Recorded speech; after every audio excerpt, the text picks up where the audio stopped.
Hey everyone, in this video we are going to be talking about SI units.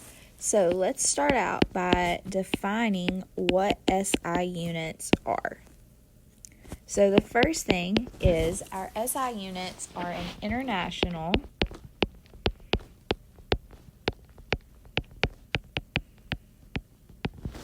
system of units. They are used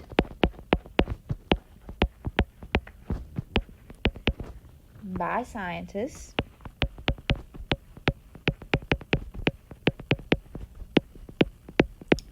when taking measurements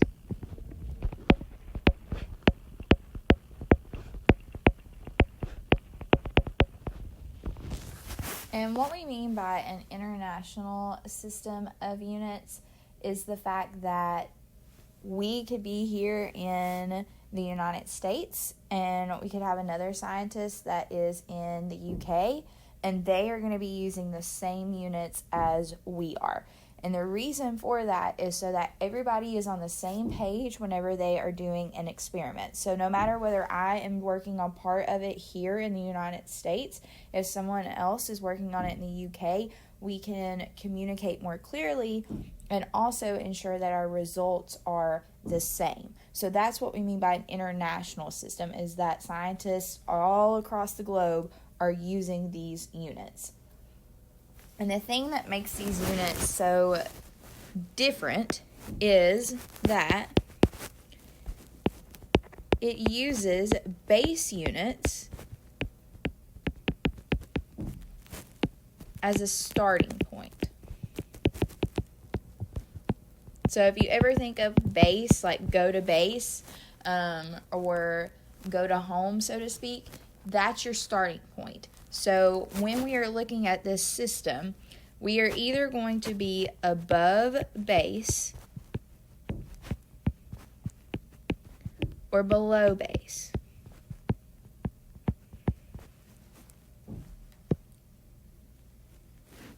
And each of these base units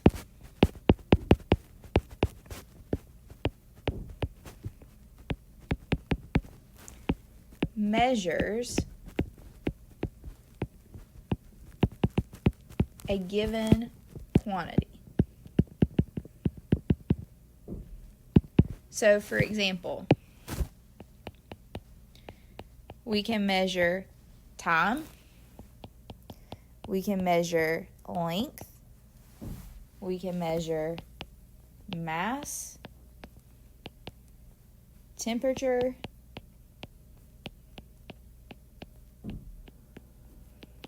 and then amount of substance. So those are our quantities. So our quantity meaning time, length, mass, temperature, or amount of substance. So then with each of those, we then have our actual base units.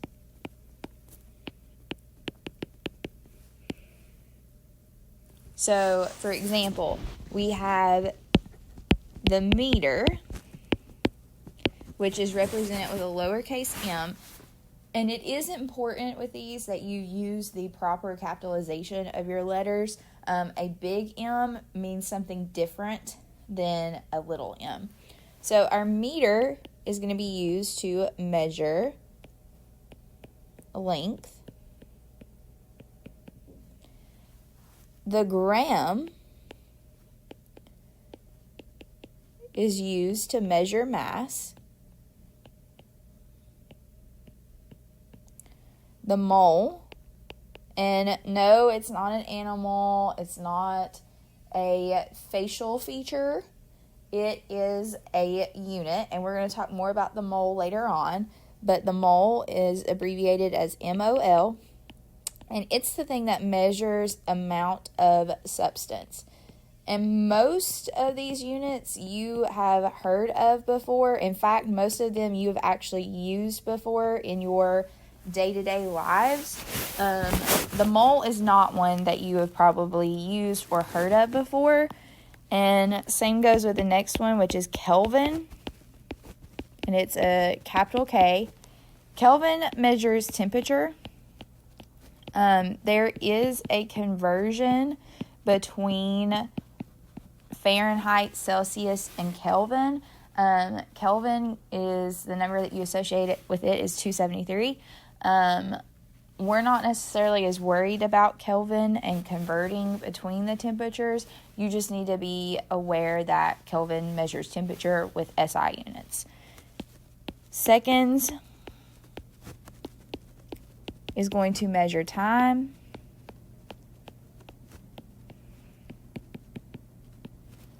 And then the liter. Now, the liter is a capital L.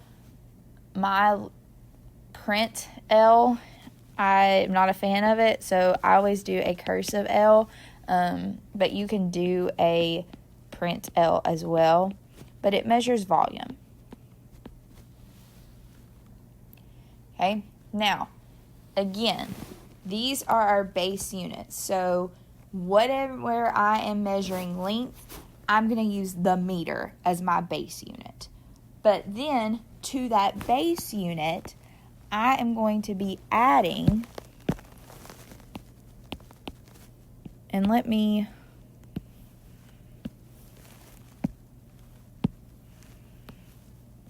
prefixes. So again, I start with my base unit. So for example, if I was trying to figure out the length of my table, I would start out with meters, but then I'm going to add a prefix to that. So for very large or small values, it is more convenient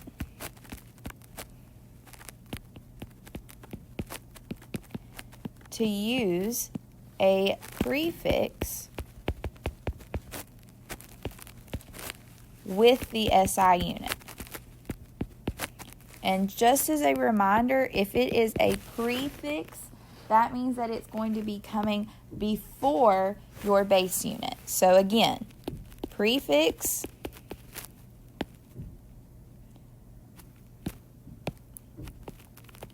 and then the base unit. Now, I'm going to go through and we are going to talk about and make a chart of each prefix, the meaning of it, and then the factor that is associated with it. Now, the factor is going to be 10 raised to some power. So instead of writing out a ton of zeros, we're going to use this factor instead. So we're going to have our prefix. And again, this is going to be a rather large chart. The meaning, and then the factor. So, our first prefix is going to be mega, and it is a capital M. So this is why I said that it was really important to make sure that you're using the proper capitalization. So M would be our prefix, and then we can add any of those base units. So I personally am going to use the gram as an example for the base unit, but it could be any of those. It could be the mole, it could be Kelvin, it could be seconds, it could be whatever base unit you want. Now, that mega means that we are 1 million times larger than the unit it precedes. So, if I were, for example, to say megagrams, I am saying that I am 1 million times larger than the gram. And the factor that is associated with that is 10 to the 6th, which is the same thing as writing out 1 with 6 zeros. Now, I do not want to have to write out 6 zeros. That's why we use the factor of 10 to the 6th. That means that we are literally 1 million. Okay, and in this case, 1 million times larger than whatever our base is. Okay, then our next prefix, and this one is one that you probably have heard of before, and that is going to be kilo, and it's a lowercase k, or a capital K, and in this case, we would have our prefix and then our base unit. And kilo means that you are 1,000 times larger than the unit it precedes. Now, if you don't want to have to write the unit it precedes every time, you can just say 1,000 times larger. And the factor with this one is 10 to the 3rd, or 1 with 3 zeros. Now, those are the only two prefixes that we are going to be looking at that are going to be larger than our base unit. There are more, we're just not going to be looking at them. So our next unit is going to be deci, which is a lowercase d. And again, it would be the, and then I'm just using the gram as my base. But deci is going to be 10 times smaller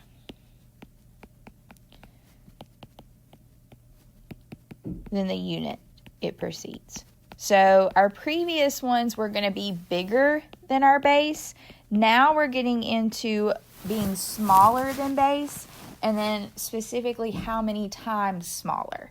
So with these, when you are smaller, your factor is technically a negative exponent. However, for what we are going to be doing later on, we are ignoring the negative and we're treating it as a positive. So deci is 10 to the 1, or it's just 10. Then our next prefix is going to be centi. So I am sure that you have heard of centimeters before. So centi is C.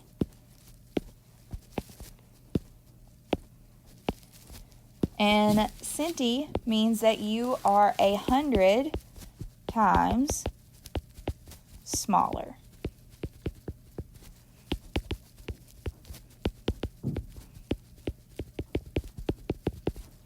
Than the unit it precedes. And so 10 or 100 is going to be 10 raised to the 2nd. And again, just note that yes, it's supposed to be a negative exponent, but we are ignoring that negative.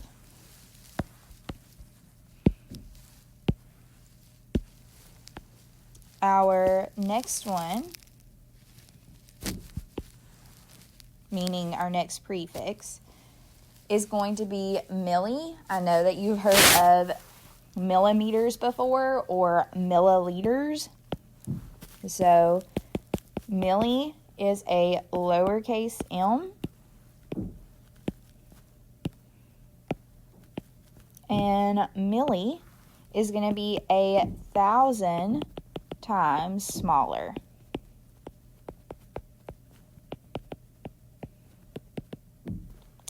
Than the unit it proceeds.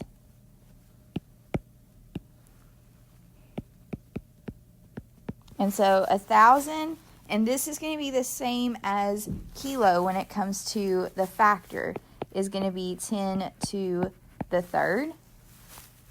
And then we have 3 more units, or prefixes, and then we will be done with our prefixes. The next one is going to be micro, Now, the abbreviation for micro is basically a hook, so kind of like the beginning of a J, but then it's a U. So micro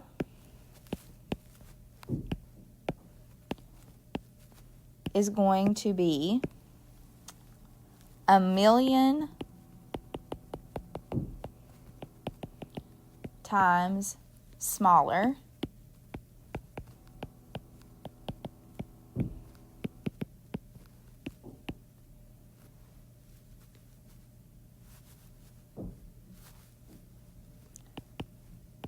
it proceeds. And so just like with mega, that's going to be 10 to the 6 with 3 zeros, or 6 zeros.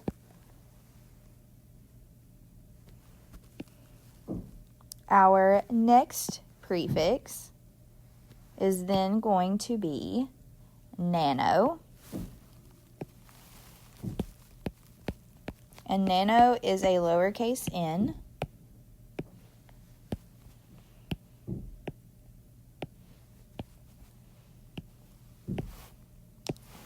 And nano is going to be, I say 1,000 million times smaller. You could also say 1 billion times smaller.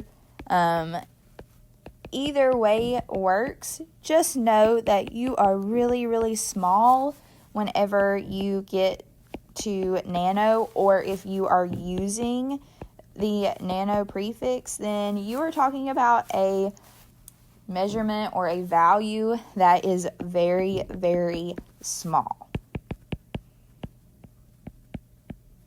In fact, nano is 10 to the 9th. Our last prefix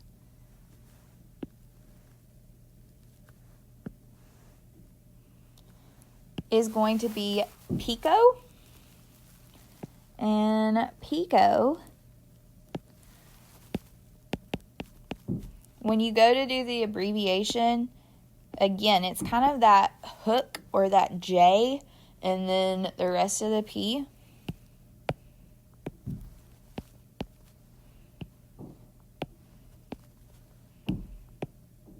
And pico is going to be 1 trillion times smaller than the unit it precedes. So the factor is going to be 10 to the 12th for this one.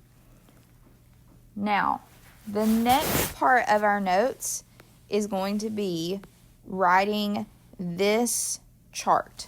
Now, this is basically what we did a few minutes ago in our previous chart. It's just now we're combining everything, and then we are including where the base unit goes. So in this, if I am above base, then I'm bigger than base. If I am below base, then I'm smaller. And the reason for that goes back to our prefixes. The fact of whether our prefix means larger or smaller than the unit it precedes, aka the base unit. Now, the beauty of this list is the higher you go on the list, the bigger or larger you are. Now, you may be like, well, why do I need to know that? You need to know that for what we are getting ready to do. So, what we're going to look at is circle the larger value.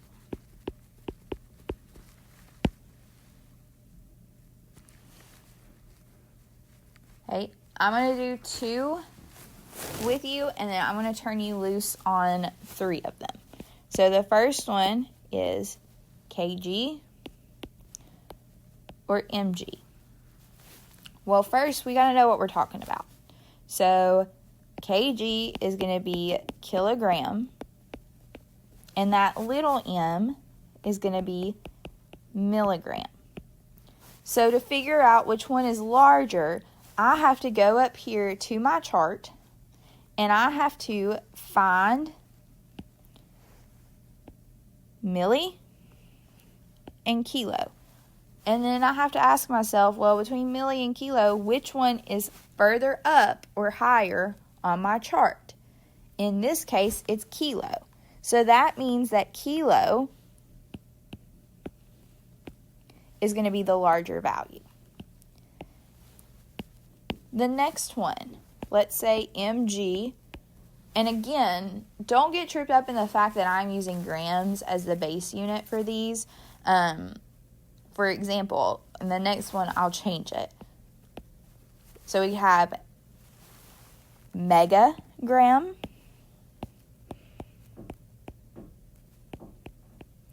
or milligram.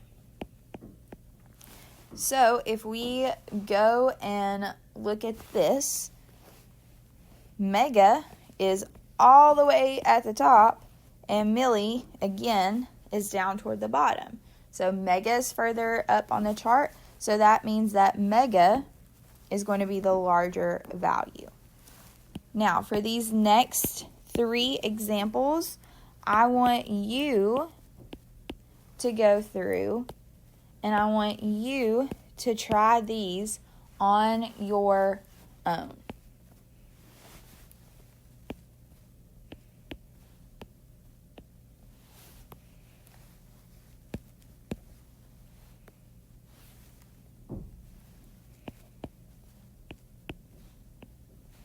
So take a minute, pause the video, and then go through and work these out on your own.